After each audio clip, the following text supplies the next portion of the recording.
Hey everybody, it's Jane Johnston with the Bar Hill Group at Remax Camosun, host of Vancouver Island Time and Community Talks daily at 4:30. Today I'm here with Melanie Henson of Homestyle Solutions. Welcome. Hi, Jane. How are you? Good. How are you doing? I'm good. I'm really good. How's it been working from home? Kids driving you crazy?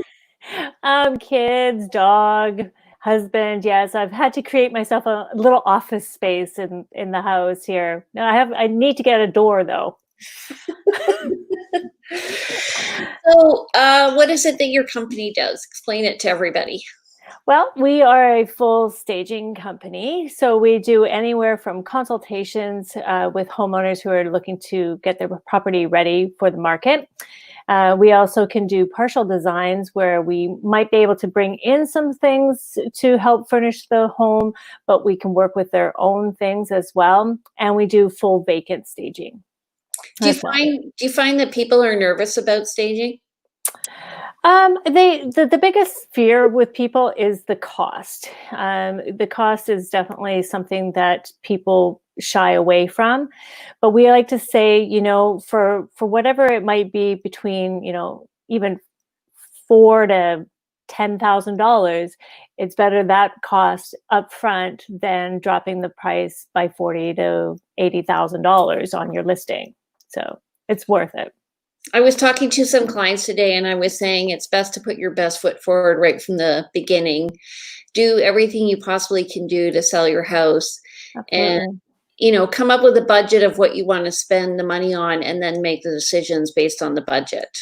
Right? Absolutely, absolutely. You should look to put at least 1 to 5% back into your home when you're selling your property for whatever you're going to be listing it at. So let's just take a number of 600,000. If you're listing it, you should be aiming at least $6,000 back into, maybe it's paint, maybe it is staging full vacant, or maybe light fixtures, anything to improve it.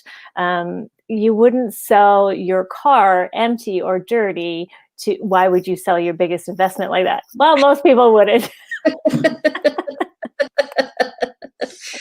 true. I never realized that you had a formula for percentages. So, what do you think the focus should be on if somebody is in their home and it's, let's say it's a 1990s home?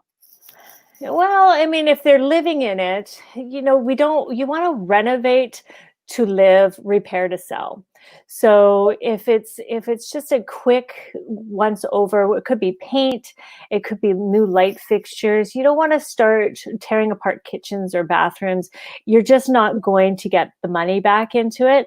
You might, that would be dependent on how much you're going to list your property for. So if you're renovating, you want to be able to at least live in that property for a good 5 years, and then you get your money out of the renovation.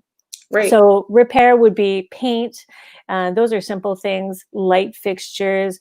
It could be maybe a backsplash that was never added. A lot of homes in 1990, we have a lot of dusty rows and a lot of non-backsplashed kitchen areas. So that can really add a benefit to someone coming in. They want to be able to look at a home as a move-in ready. Right? You don't want to, some people are moving in and that's everything that they have is going into purchasing that home. So they don't have the money to pay for the renovations that it might take. So What about carpet and stuff like that? If you go into a house where they have, like the house that we bought had gold carpet in the bedroom and green and purple, like just making it all one type of carpet. Just what's the word? the flow to Yeah. make it flow. Yeah. Carpet is something I wouldn't spend a ton of money on, but if you can get almost a commercial grade neutral color, it really can, again, move in ready. Someone can live with the builder's beige color compared to the green and gold, right? Green and gold don't go with everybody's furnishings. So The green and gold have got to go. the shag has got to go. Yeah. Is shag coming back? Well, I mean, no, actually, I mean, my personal opinion is that shag is kind of losing its oomph again. I have had my share of shags, and I don't advise them for kids with people with small children because you lose Lego bits in there, and it's very painful to walk on. But more low pile things that you can walk on and still add a little bit of color and texture to the floor. But yeah, shags are they're good for staging because they're nice. There's the things that maybe we don't necessarily want to everyday living. Right. I Mhm. once sold a place that had red shag that went along the floor and up the Mm. wall. That was Oh, with some flocking on the wallpaper, maybe. yeah. What Yeah, about the nice. use of vintage furniture in a house? So, like, I went into a house the other day that had beautiful, like pristine 1960s, 70s furniture, mid-century. You know, that is quite something for people to see. Like a lot of people are into the mid-century. If it's done well, you can mix mid-century with modern and traditional pieces. I'm not about matchy-matchy, so like my bed nightstands don't match my headboard, or my living room furniture does. My sofa doesn't match my love seat. It doesn't need to be matchy-matchy. So I think some real key pieces are nice to have. Depending on the style of the home, some of these pieces can really work. Right. Okay, so I have got some pictures of some work that you've done. So let's see that. We're going to add it to the stream. Okay. And let me just pull it over here. Okay, so tell me what we're looking at here. So in this unit here, there was this little space in the bottom of the condo, and it was a student suite basically. And the two pieces that were there just didn't tell the story. So it's not about putting just something in to fill a space. You have to make sense of that space. So if you go to our next slide, the after, we showed that we could put a desk in there, a sofa. It could be a sofa bed because it is a little bit of a suite, and just add some textures to it. The area rug is actually not a cowhide; it is a faux cowhide, but it just added a little bit of fun to the floor. It's eye popping when you walk into that suite. Are those places on Souk Road? Yeah, they are. Yeah. It's a great little unit at the bottom. It's got its own washer and dryer. It's a student suite, I would say. But you could put a sofa in there. A sofa That's bed, I mean, amazing. sorry. Yeah. But that's amazing. Little Good kitchenette. Yeah, thanks. job. Okay, look at the Okay. lighting. Love it. So in this unit, it's an old apartment style condo. And when I walked in, I knew right away that the heavy valance painted brown and the heavy the heavy drapery was just bringing the walls, closing them in, and it was making it, really low ceiling. So, and the light fixture, this is where the dining room is supposed to be. And it doesn't do anything. It's got no impact. So we made suggestions. So we suggested a new modern type of light fixture, took away the drapes, and also painted the valance to the same color as the walls. And then it just kind of blended in. So the valance just disappears basically. That's And amazing. So it looks like it's had a totally new paint job, but it hasn't. it hasn't. It's just the valance that got painted. The light fixture got taken out and replaced. And then they removed their pieces. And then we just added a few bits of staging. And plus you have the round table under the round light fixture up here, right? That's right. Round tables are really good in small spaces because then you don't have any hard angles and you can move freely around. You want people to move freely around. You don't want them bumping into things because then it feels like it's not big enough. Okay. All right. So this is a front entrance. And we always say you only get maybe 10 seconds to make a first impression. So a front entrance, when there's no wow factor, it really just goes flat when you walk into a space. So it's really important that we dress it up, especially if there's a little nook here for it. So on the next slide, we show that You have a whole area for a console table where you would throw your keys down or your phone, wherever it may be when you walk in. And it's just really welcoming. Having that fresh pop of color always is a nice setting when you walk into a space. Did you change the lighting in there? We didn't. We actually just turned the light on. And a lot of times what happens is that people don't turn lights on. That is one of the things that we do say in our consultations, is that when a realtor is coming to show your suite or your property, make sure that all the lights are on, even the bedroom lamps, because it just sets that tone. It sends that ambiance to the space.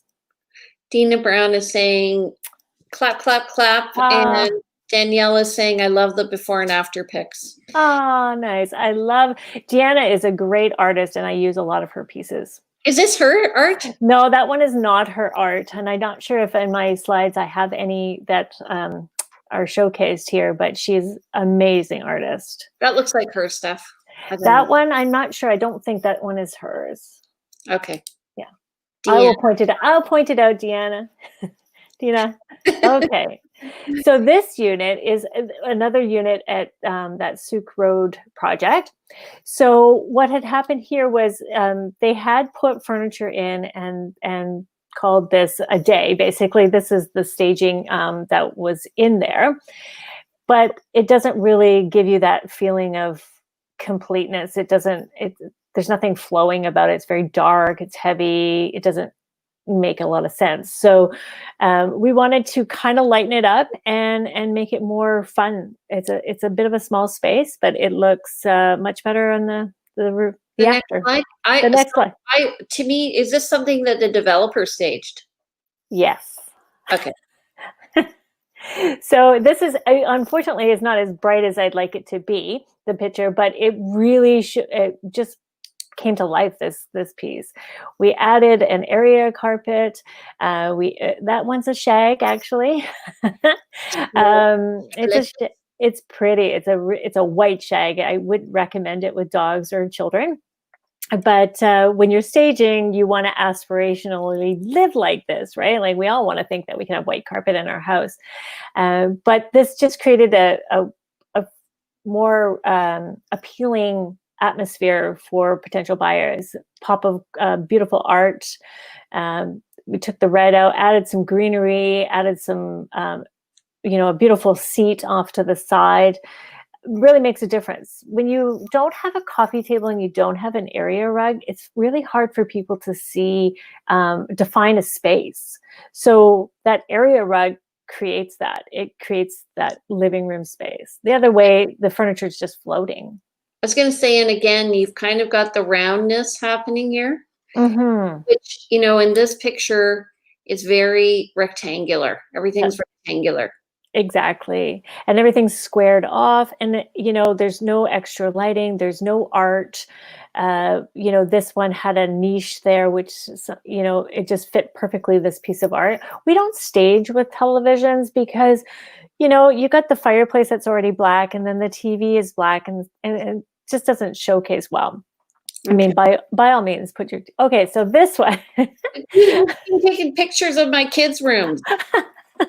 Yes, I must say my kids' room looked like this too. But in this room, this was the same. This was the same unit as the dining room area. So the drapery and the valance were that dark, heavy brown. And then of course, you certainly don't want someone coming in and seeing your clothing all over the place. And it's surprising that we have to actually ask people to make their bed, and not everybody does. And this is the real challenge what you have when you have tenants in your suite. And this is what was happening here. So when we showed up, this is how it was, and this is how it was every day. So the tenant left, and we were able to stage it for them. So one thing that I do when listing a property is I'll have a discussion with the tenant and say, listen, well, first of all, if you want to be a good tenant, you're going to help your landlord sell their place, and you're going to shorten the process considerably by presenting it well. And secondly, if you want it, before it would be, if you want to stay, keep it nice, right? Exactly, exactly. It only benefits them to make it look beautiful because then, yeah, they'll get to stay. So here, again, we changed the light fixture, we changed the paint on the valance, took the drapery down, brightened the room right up. It's the same paint that's already in there, and then we just added a beautiful bed, and that's all it took. That's amazing. It just made you feel like you come home, your master bedroom should be your oasis, and whoever is buying the space is buying the house with the master room. So you want that to be the most beautiful out of the bedrooms for sure. So let me ask a question. This is very Mhm. serious. Okay. You have 7 pillows on your bed? Well, no, but I would love to have 7 pillows on my bed. What do you do with those in reality? I mean, I Well, would basket, just toss them all in? it's the time when you have that moment of like, you I don't know. Yeah, you just toss them off to the side. You could use them a little extra padding, but, just to the side. It's definitely something that people aspire that that's how they want to live. I always think about when guests come over. If you made your bed every day and it looked like this, how impressive would that be to see your bed made with 7 pillows? We have 4, and You have we, like, use them to sit up, and we have, like, pillows like this in front. I like a bigger pillow Yeah. because it's more comfortable to sit on. These ones move around, you know? Yes. These ones are really just for decoration. What about putting these on an angle? Um, I mean, every stager has a different opinion about how to fluff up a bed. Me, I like to have um, things very streamlined. So I don't want a lot of busyness because when you're staging, it's not necessarily about the bed, it's about the space. And Yeah, so when you create some crazy design, it takes away from the space. So right. that's the staging is telling the story, but it's just adding to the story. It shouldn't be all about the staging. It's the vignette, the vignette. The vignette, So again, the round, the which is round. interesting. I just we call those so Danielle has a lot of pillows